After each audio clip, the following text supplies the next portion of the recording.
tentang coding. Ada yang tahu apa arti daripada coding?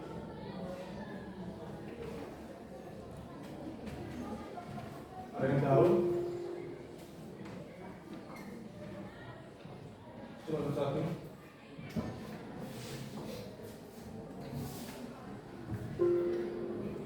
Ada yang tahu? Halo, ada yang tahu apa arti daripada coding?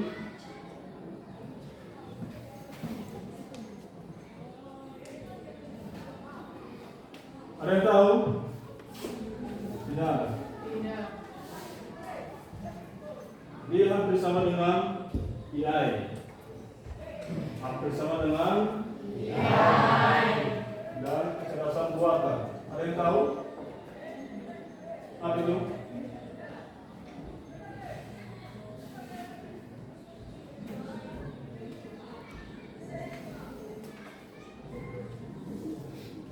Ada? Ya, kemudian nanti kita belajar ya. Jadi, coding ini atau bisa dikatakan kecerdasan buatan yang dibuat oleh manusia bisa juga bermanfaat membantu manusia mengerjakan sesuatu hal pekerjaan. Misalnya hal-hal yang sekarang perlu kita pelajari adalah ketika kita belanja melalui online. Itu salah satu contoh yang dekat di kehidupan kita masing-masing. Ketika kita belanja melalui online. Yang kedua, ketika kita pergi ke suatu tempat menggunakan maps, itu hal yang sederhana. Tentu ada yang sudah pernah ke Medan pasti tahu dia apa itu guna maps. Ya, salah satunya adalah mengarahkan kita ke tujuan. Ya, baik, perhatikan di sini sudah Bapak sediakan pelajaran kita pada hari ini adalah pengaplikasian perangkat kecerdasan artifisial. Sebagai pengantar, definisi AI adalah sistem komputer yang melakukan tugas biasanya memerlukan kecerdasan manusia. Jadi di sini sudah dijelaskan bahwa definisi AI adalah sistem komputer untuk membantu tugas-tugas manusia. Sebagai contoh adalah gimana digunakan, itu sering digunakan di handphone ya, apalagi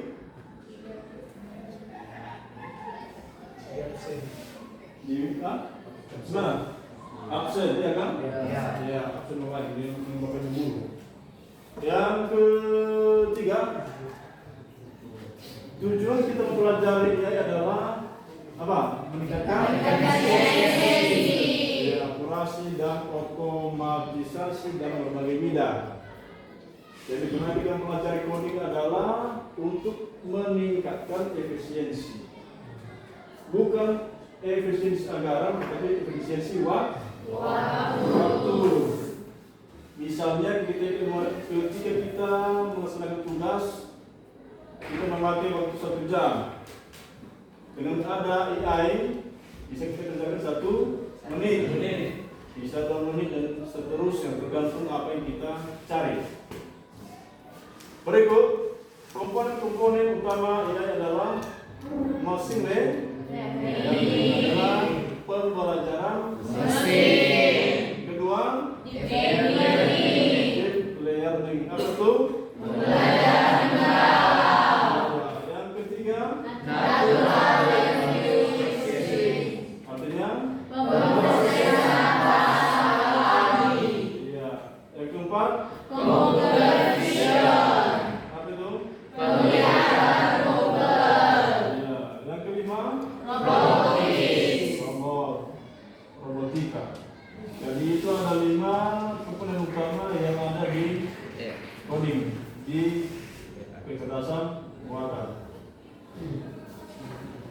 Berikut adalah bagaimana cara pengoperasian perangkat AI. Satu, perangkat lunak, Python, TensorFlow, PyTorch, OpenAI, dan AI.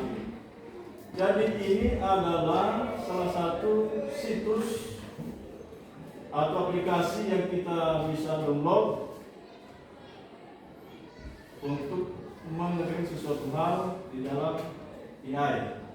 Yang kedua adalah perangkat keras, GPU, sensor, kamera, ini ada 5 perangkat keras daripada AI. Bisa GPU, CPU, sensor, kamera, dan robot. Ya, sekarang sudah masanya di era globalisasi ini, ya sekarang sudah berkurang menggunakan tenaga manusia. Kenapa? Karena sudah hadirnya robot, itu kan? Ya. Yang ketiga, langkah operasional. Ini adalah beberapa langkah-langkahnya: instalasi, pelatihan, pengujian, dan implementasi. Berikut AI di berbagai bidang. Di bidang kesehatan, ada yang tahu? Apakah ada yang sudah pernah ke rumah sakit? Ya. Apakah sudah pernah diperiksa?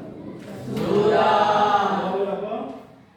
Ada yang komputer, ada yang manual, ya kan? Iya. Sekarang di kesehatan bisa diagnosi apa penyakit manusia melalui komputer, scan ya. Yang ketiga, yang kedua pendidikan. Contoh penggunanya dalam tutor, yang kedua analisis siswa. Ya, sekarang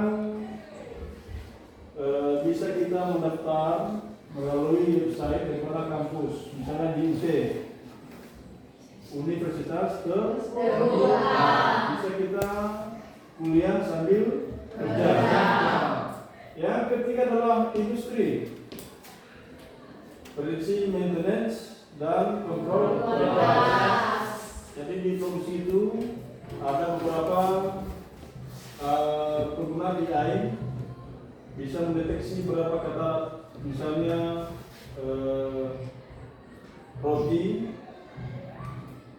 itu otomatis berapa beratnya, berapa masa expirednya, dan bagaimana penggunaannya, apa saja digunakan, misalnya terigu, gula, dan sebagainya. Jadi itu bisa dibantu oleh AI. Yang keempat adalah transportasi. Iya, di luar sana sudah ada mobil yang bergerak tanpa supir. Nah, jadi dia bergerak sendiri mengikuti arahan daripada si pengguna kendaraan tersebut.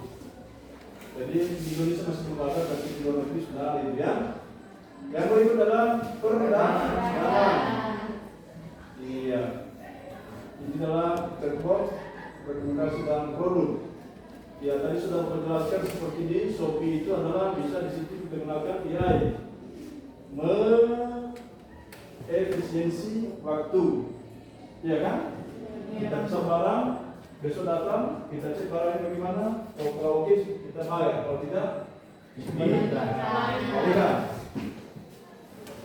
Berikut tantangan solusi. Nah, ini dia. Yang pertama adalah etika dan privasi. Ya, seringkali kita ketika kita menggunakan AI, kadang-kadang kita tidak bisa mengontrol diri sendiri. Misalnya terjerumus ke hal-hal yang negatif, tidak baik. Yang kedua adalah ketergantungan teknologi.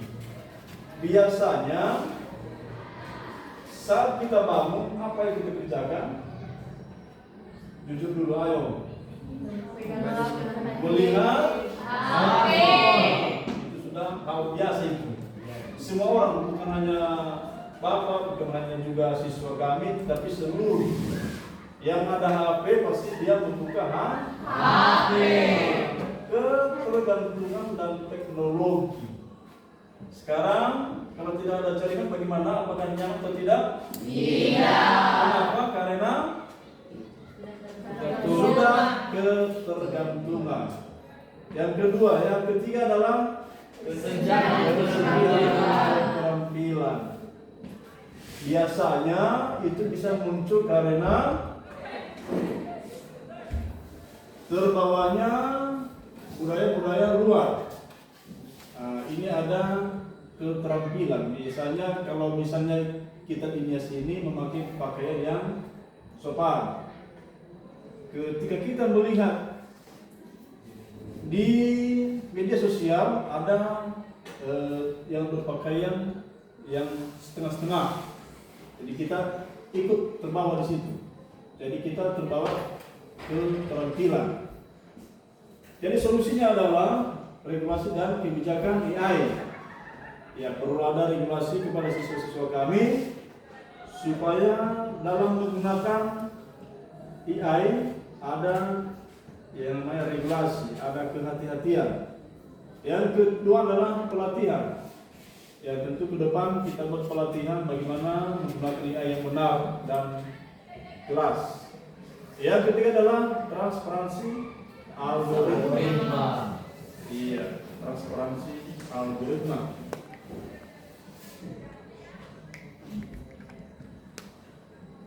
Berikut adalah cara kerja perangkat AI atau kecerdasan buatan. Ia adalah dilatih menggunakan data untuk mengenali pola. Belajar dari data, menggunakan data untuk mengenali pola. Di HP punya pola kan? Punya. Bagaimana kalau salah? Tidak terbuka dan ada masa penggunaannya. Misalnya kita ulang 10 kali salah pasti diblokir. Jadi kita harus belajar mengenali pola. Bagaimana pola yang kita buat. Ya, itu cara kerja daripada AI. Yang kedua adalah algoritma cerdas. Jadi dia menggunakan algoritma. Apa itu algoritma? Ada yang tahu? Ya, nanti tulis di rumah ya. Yang ketiga adalah adaptif. Bisa menyesuaikan diri. Berdasarkan pengalaman baru. Jadi dia menyesuaikan diri. Di mana dia berada, pasti dia sesuaikan dirinya. Pengaruh AI dalam kehidupan sehari-hari. Yang paling pertama rekomendasi video di YouTube. Nah, ini sudah kebiasaan navigasi, deteksi wajah, asisten belanja online yang personal. Jadi kita sudah paham ini kan? Sudah? Ini tadi di nomor 3 adalah di handphone kan? Di yang 4 ini adalah belanja online seperti di aplikasi Shopee. Manfaat perangkat AI. Manfaat perangkat AI. Yang pertama, Meningkatkan efisiensi kerja. yang kedua, Mempermudah komunikasi lintas massa. yang ketiga, Membantu pengambilan keputusan. yang terakhir, Menyediakan layanan 24/7 tanpa lelah. jadi ada 4 manfaat di AI adalah menyediakan, meningkatkan, mempermudah dan siap 20 per 7 tanpa lelah. Jadi dia selalu standby, tetap bisa digunakan jika sudah punya pakai data. Seterusnya,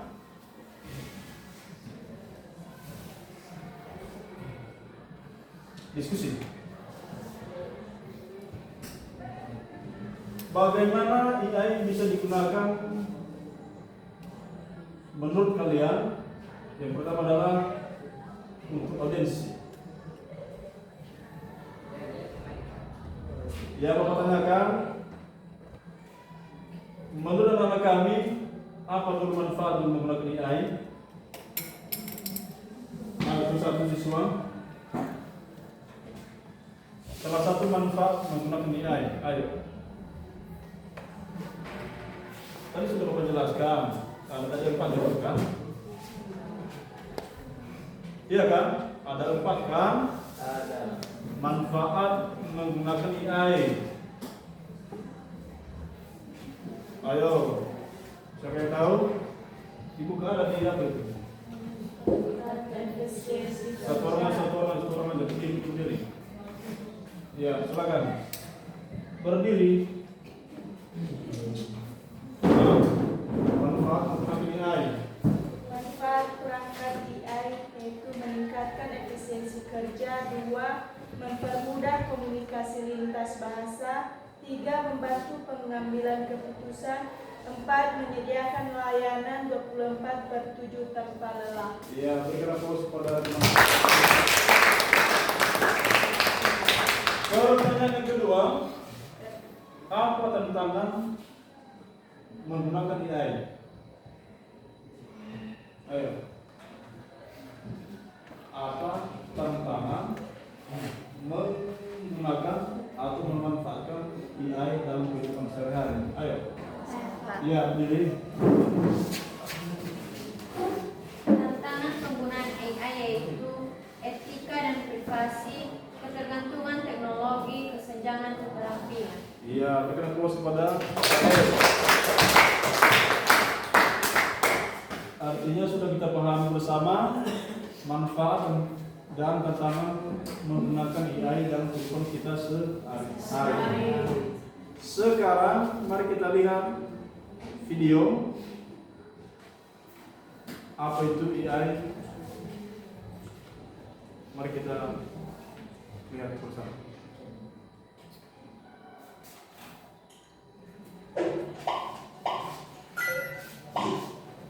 Apa hal pertama yang kecerdasan buatan? Apakah AI jahat seperti di film-film Hollywood? AI jahat atau evil AI hanyalah khayalan pembuat film saja ya. Namun sebenarnya AI sudah banyak. AI akan memberikan hasil pencarian yang lebih sesuai dengan minat dan kebutuhan kalian. AI juga banyak digunakan pada berbagai aplikasi loh. Contohnya fitur deepfake pada Facebook yang mampu mengenali wajah yang ada di dalam foto. Filter foto juga menggunakan AI agar dapat menyesuaikan dengan bentuk wajah. Kalau kalian terbiasa nonton atau like konten K-pop misalnya, akan muncul rekomendasi konten yang enggak jauh-jauh dari K-pop juga.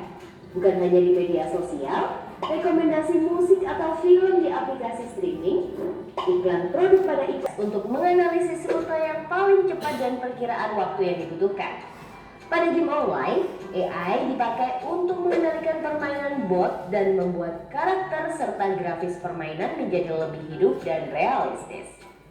Lalu, apa itu AI? AI atau Artificial Intelligence atau kecerdasan buatan adalah sistem yang memungkinkan mesin atau komputer untuk berpikir, belajar, dan melakukan tugas seperti manusia. Istilah AI muncul pada tahun 1946 dalam konferensi Dartmouth yang diinisiasi oleh John McCarthy, seorang ilmuwan komputer asal Amerika Serikat.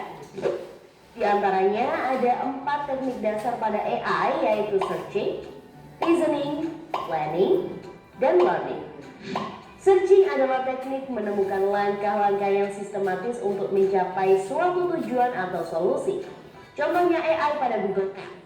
Reasoning adalah teknik menarik kesimpulan berdasarkan fakta-fakta yang ada. Contohnya AI pada aplikasi pendiagnosa penyakit. Planning adalah teknik memecah masalah kompleks ke dalam sejumlah operasi yang lebih sederhana. Contohnya, AI pada mesin dapat menghemat waktu dan sumber daya. AI dapat menganalisis data yang besar dan kompleks serta menemukan pola dan tren dari data tersebut. AI dapat bekerja secara konsisten dan mengurangi kemungkinan human error yang biasanya disebabkan oleh faktor kelelahan atau ketidaktelitian manusia. Selain itu, AI dapat bekerja 24 jam penuh, tidak seperti manusia yang terbatas. Sebaliknya, apa resiko menggunakan AI? AI membutuhkan data yang besar dan berkualitas tinggi untuk belajar dan beroperasi secara optimal. Kualitas data yang buruk dapat memunculkan hasil yang tidak akurat. Lalu, analisa atau rekomendasi yang diberikan oleh AI akan mengandung bias pada data yang diberikan kepadanya. Contohnya, jika data yang diberikan pada AI kebanyakan berasal dari pasien lelaki, maka analisa yang diberikan AI akan lebih sesuai untuk kondisi pasien laki-laki dibanding pasien perempuan. Selain itu, ada juga resiko keamanan privasi. AI dapat merekam informasi pribadi dan segala aktivitas di dunia online. Data-data tersebut dapat disalahgunakan untuk tindakan kejahatan. AI memberikan kemudahan dan dapat melakukan pekerjaan manusia. Namun, kemudahan ini dapat memicu sifat malas dan tergesa. Selain itu, orang bisa tertekan dengan pekerjaan karena digantikan oleh AI. Contohnya, pekerjaan servis yang mulai digantikan oleh AI. Selain digunakan dalam kehidupan sehari-hari, AI juga dimanfaatkan dalam berbagai bidang. Bidang kesehatan, AI dapat digunakan untuk membantu dokter membuat jadwal penuh, mendiagnosis awal penyakit, dan obat atau terapi tertentu. Di bidang keamanan, AI digunakan dalam kamera untuk mendeteksi adanya aktivitas yang mencurigakan. AI digunakan dalam analisis dan pasar, memprediksi perubahan, dan mengelola risiko investasi. AI juga dapat membantu dalam mendeteksi transaksi keuangan yang mencurigakan.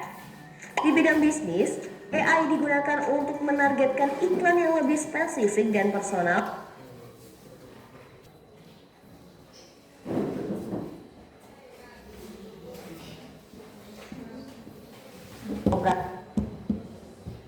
Di bidang pertanian, AI digunakan dalam memantau kondisi tanaman, mengendalikan hama dan penyakit tanaman, serta memprediksi hasil panen.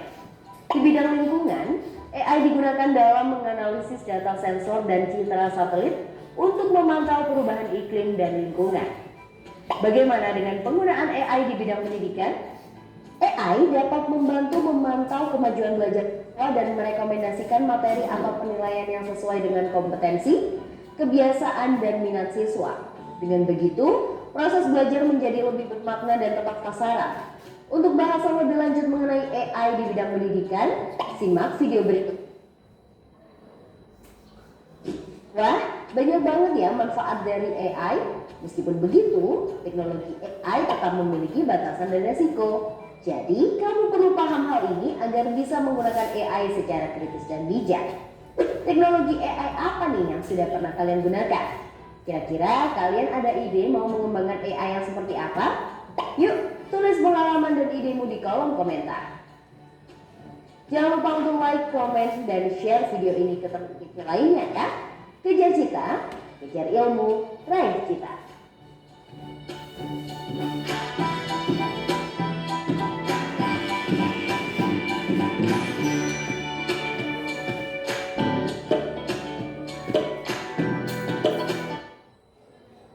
Jadi tadi sudah dijelaskan di video apa itu daripada AI dan apa kegunaannya dan apa tantangan. Sekarang kita lihat contoh AI dalam kehidupan sehari-hari.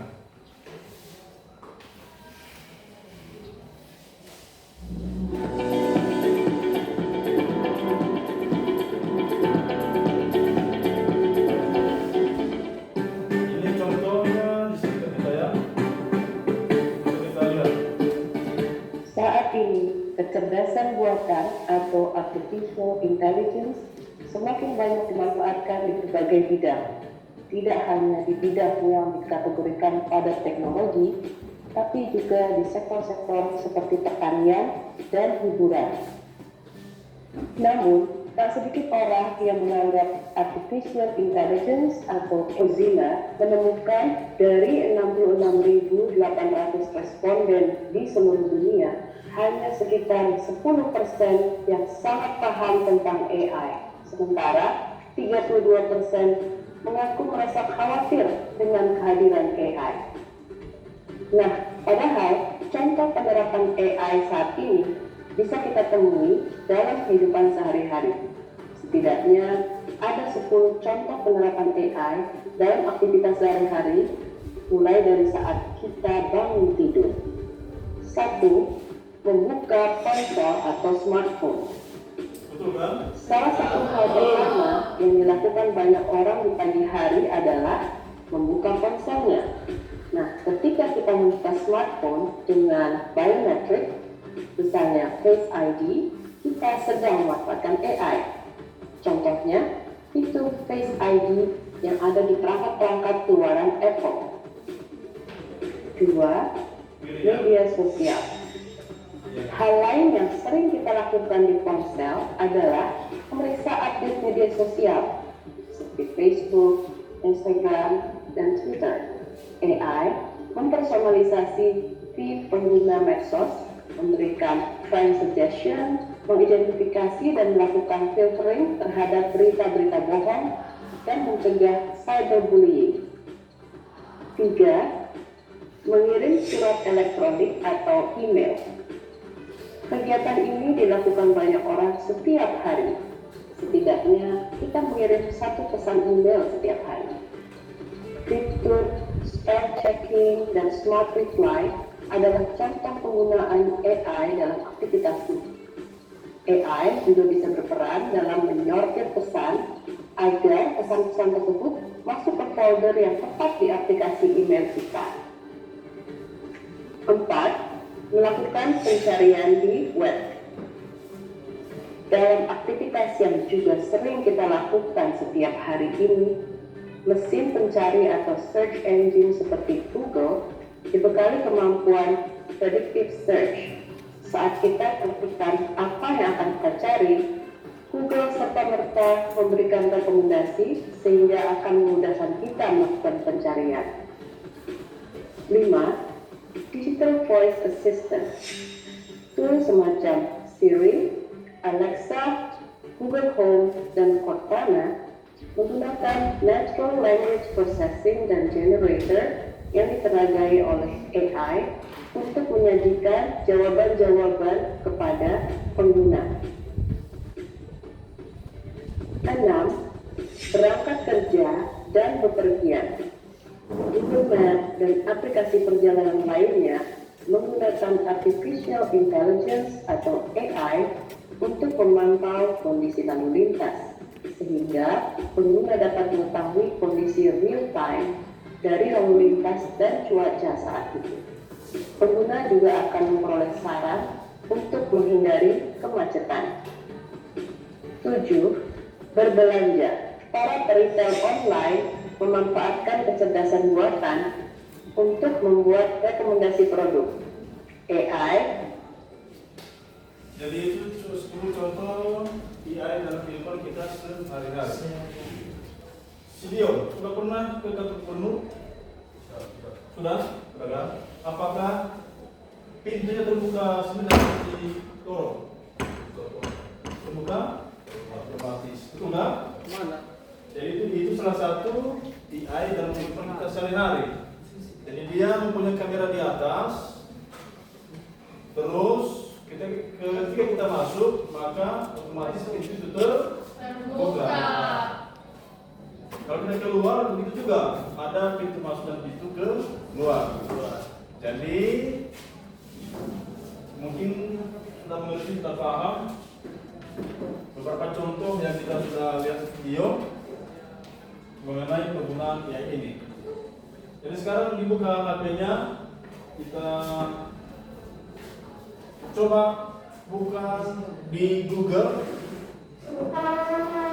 Sudah? Kita buka di Google Gemini AI. Itu satu aplikasi yang bisa membantu manusia. Gemini AI.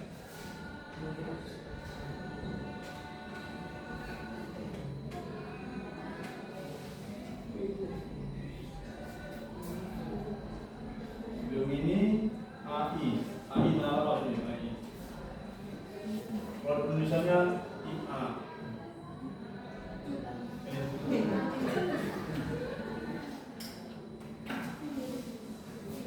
AI.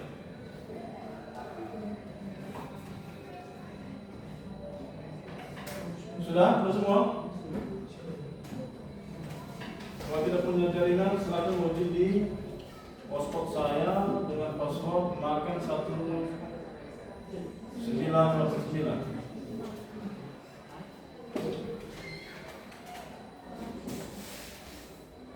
Gemini AI.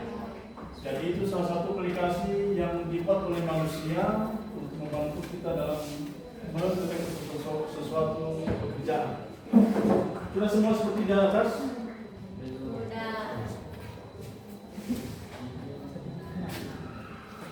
Sudah seperti di atas.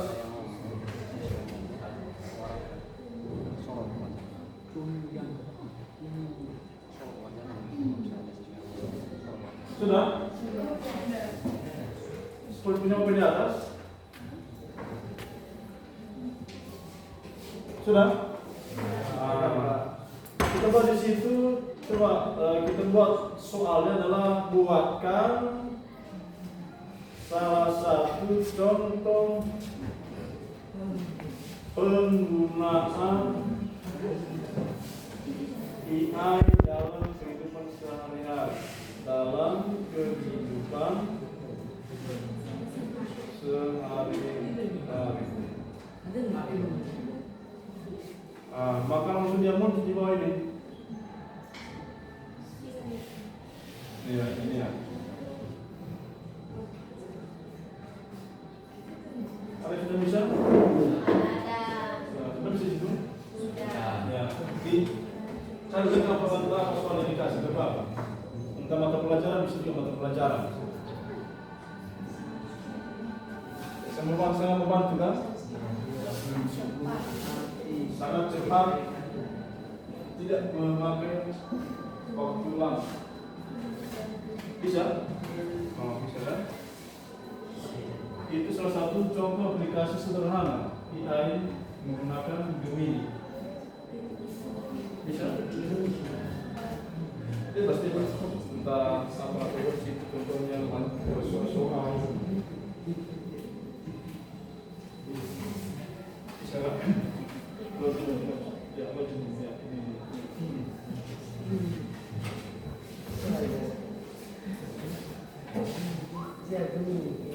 sudah ya?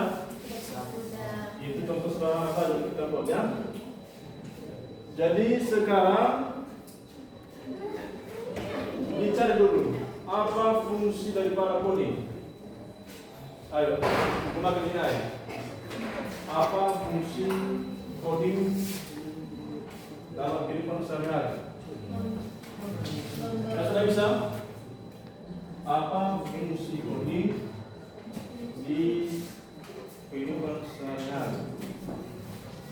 Sudah bisa? Ada. Coba cek dulu. Ayo cek. Penggunaan coding dalam kehidupan sehari-hari seperti ponsel pintar, asisten suara, perangkat pintar di rumah seperti kendaraan modern ataupun sistem keamanan. Ya, satu lagi. Ini itu. Iya. Ya. Sekarang contoh berikut.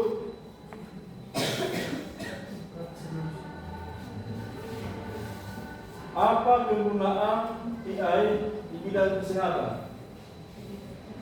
Apa kegunaan AI di bidang kesehatan?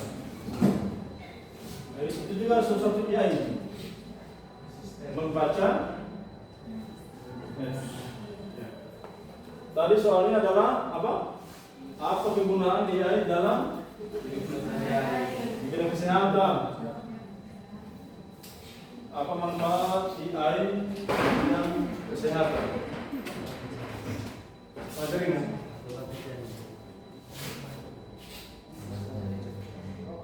Ya, kita baca.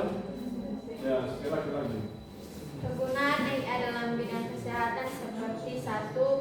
diagnosis dan deteksi penyakit. 2. Prediksi dan pencegahan. 3. Perawatan dan pengobatan. 4. Manajemen rumah sakit. 5. Penelitian dan penemuan obat dan monitoring kesehatan pasien. Oke, terima kasih. Jadi itulah contoh penggunaan sederhana menggunakan PPD. Sekarang kita masuk di kisi-kisi atau soal menggunakan AI juga. Menggunakan AI, ya. Kita menggunakan AI Y-Drone. Ya, nanti Bapak kirim linknya menggunakan melalui WA grup kita. Y-Drone. Ya, mohon HP-nya dibuka. Nanti dikirim situ soal-soal gampang lah, kita sudah pahami kalau itu pada pagi ini.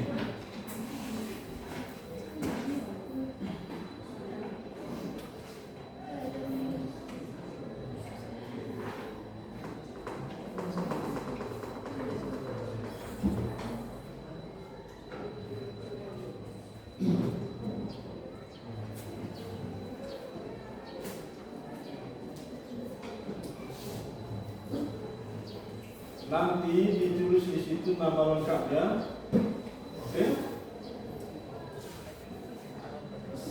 Termasuk ditulis nama lengkap.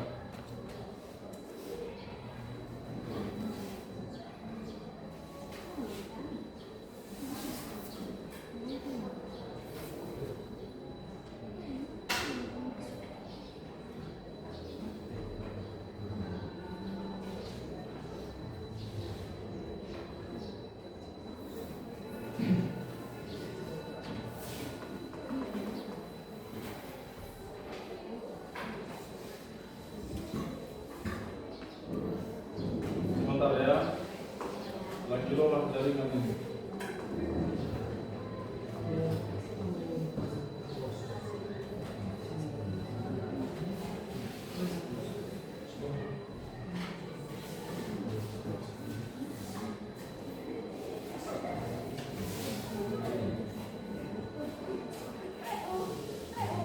Masih semangat?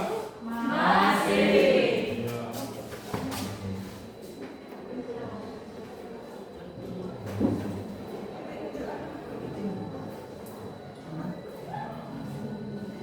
Kita sudah soal 20 soal pilihan berganda.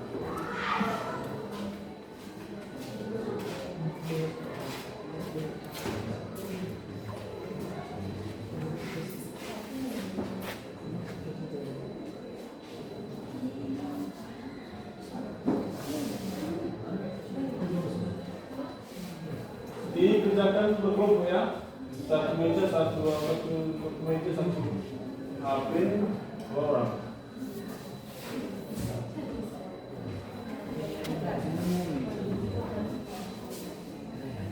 Bapak kasih link baru.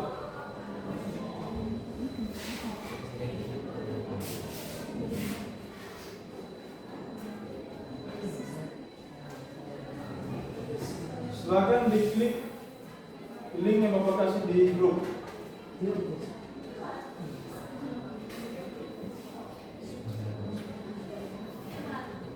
Sudah?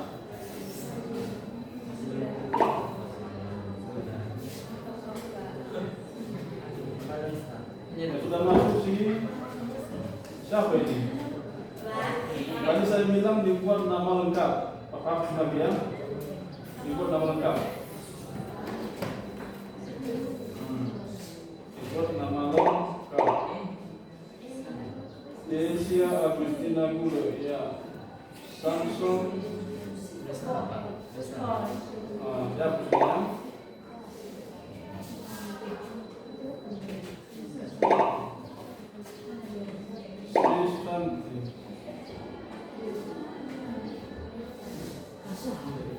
Ini apa sih asli masalah susah, mana sih susah? Ya, lengkap. Ivan, Asle, ya, Rakil, Angelina Gula, Emilia. Yahya Samsung Korea ya. Roman Suarmu sudah masuk.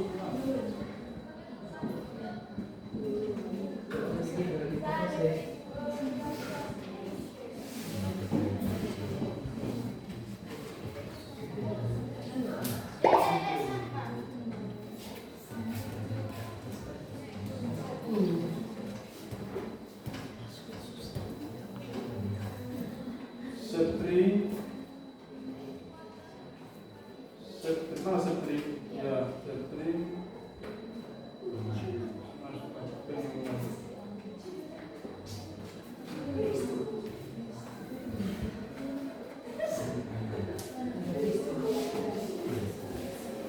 kalau 7 orang, siapa lagi yang belum masuk? Ayo.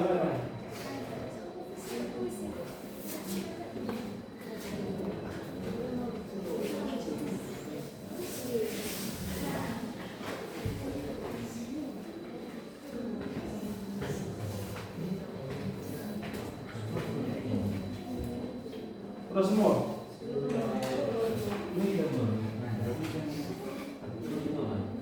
Tadi bisa?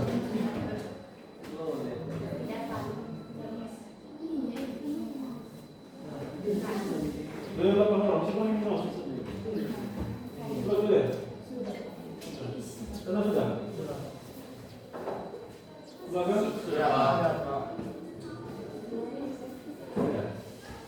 Sudah semua ya?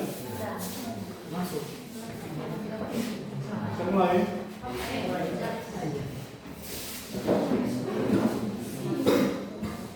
Kita mulai ya. Ya.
Dari jurusan tiga mereka lima.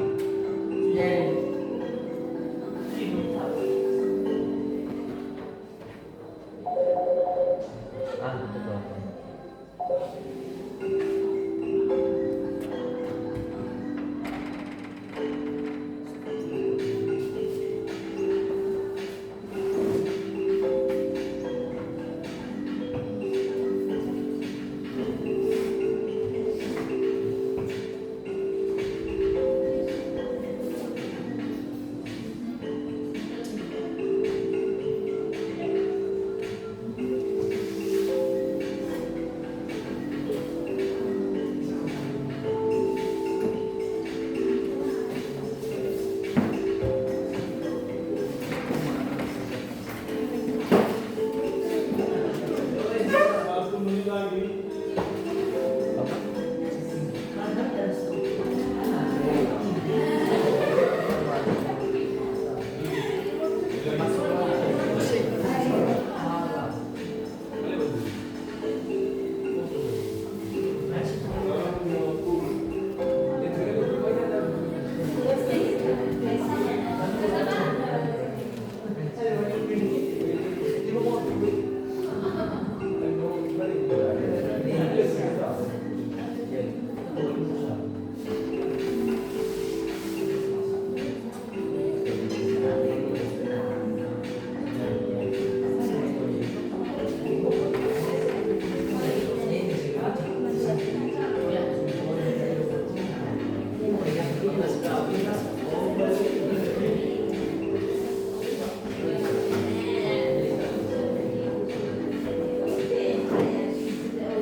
Manus, Rafil dan Irfan. Kita semua